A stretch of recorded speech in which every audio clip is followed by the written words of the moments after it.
you have a comic strip that we saw, and it was, and I apologize if this is slightly off. It's been a couple weeks since I've seen it. It was a person walking away, and one of the clips was they had a thought bubble with questions, and they were just walking with their questions. And then it came from the other perspective. Satan was carrying them away from the church. Oh, yeah. Yeah. And I loved it so much because I'm like, wow, that's Accurate. dead on. Yeah. So from someone who has these questions, how can they help their friends? Because a lot of us still do try to keep connections with those that we were close to. How can we help other people, or do you have a message for other people on the other side to help realize that maybe Satan isn't maybe they're not backsliding. Let's just put it that way. Yeah, I have a few cartoons like that. So there's one where I think it's a woman leaving the church, and she's having questions, and I think it says on above her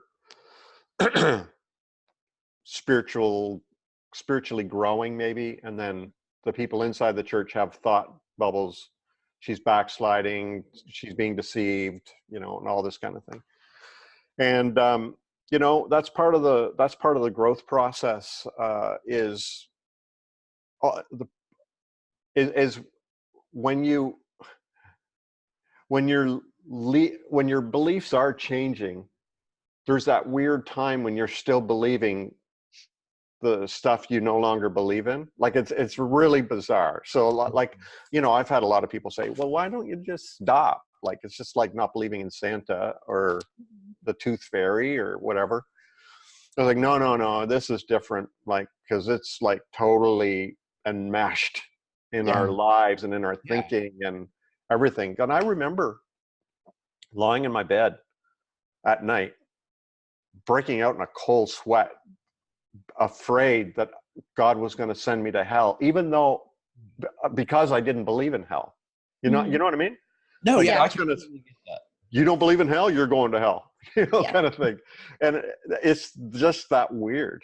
It is that weird where you're kind of stuck in between this mythology that you really believe is true, and understanding that a lot of that is mythology, and trying to somehow live a new life clean, almost like getting off a drug, right? It's like you're in rehab, and that's a weird place to be in, because you're no longer on drugs, but you're still affected by them. Mm-hmm. And there's that weird. That's a good cartoon. I'm going to draw something like that. It's that rehab time when you're coming off, but you're starting clean. Mm-hmm. And it takes a long time. It took me a long time to really come clean. Yeah. And still once in a while, a thought will dart through my mind that where the heck that come from. Mm-hmm. But it just shows you how deeply embedded we were in those beliefs and practices.